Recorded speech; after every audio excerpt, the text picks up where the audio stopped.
નમસ્કાર મિત્રો, સ્વાગત છે અમારી યુટ્યુબ ચેનલ ઓલેજ હેપીમાં। મિત્રો, આજે 7/9/2022ના રોજ જીતુ વાઘાણી સાહેબ, આપણા શિક્ષણ મંત્રીએ એક પ્રેસ કોન્ફરન્સ કરીને મહત્ત્વની જાહેરાત કરી છે।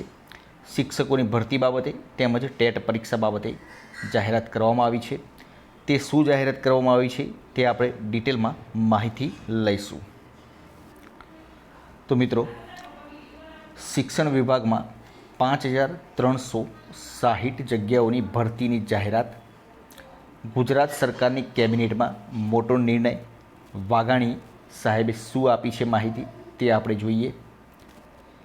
તો મુખ્યમંત્રી ભૂપેન્દ્ર પટેલની અધ્યક્ષતામાં આજે કેબિનેટ બેઠક યોજાઈ હતી, જેમાં લેવાયેલા નિર્ણય અંગે પ્રવક્તા મંત્રી જીતુ વાઘાણીએ જાહેરાત કરતાં કહ્યું હતું કે આવનાર સમયમાં શિક્ષણ વિભાગમાં 5360 જગ્યાઓ ભરવામાં આવશે। ટૂંક સમયમાં શિક્ષકોની ભરતી માટેના ફોર્મ ભરવાની પ્રક્રિયા શરૂ થશે। આગામી સમયમાં પરીક્ષાનું આયોજન પણ કરી દેવામાં આવશે અને જિલ્લા ફેરનો નિર્ણય હાલ હાઈકોર્ટમાં છે।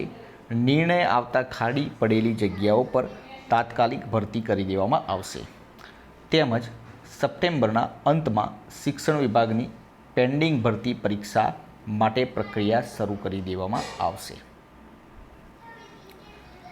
મંત્રી જીતુ વાઘાણીના જાહેરાતના અંશો જે જોઈ લઈએ। રાજ્યના 3300ની ભરતી પણ રાજ્ય સરકારે કરી। એમને કહ્યું કે શિક્ષક ભાઈ બહેનો મારો પરિવાર છે।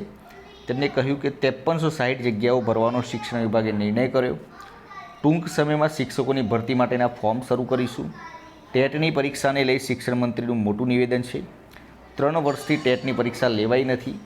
જિલ્લા ફેરબદલી થયા બાદ ખાલી પડેલી જગ્યાઓ પણ ભરીશું અને સપ્ટેમ્બરના અંતમાં સમગ્ર પ્રક્રિયા ચાલુ કરીશું। આગામી સમયમાં પરીક્ષાનું આયોજન પણ કરીશું।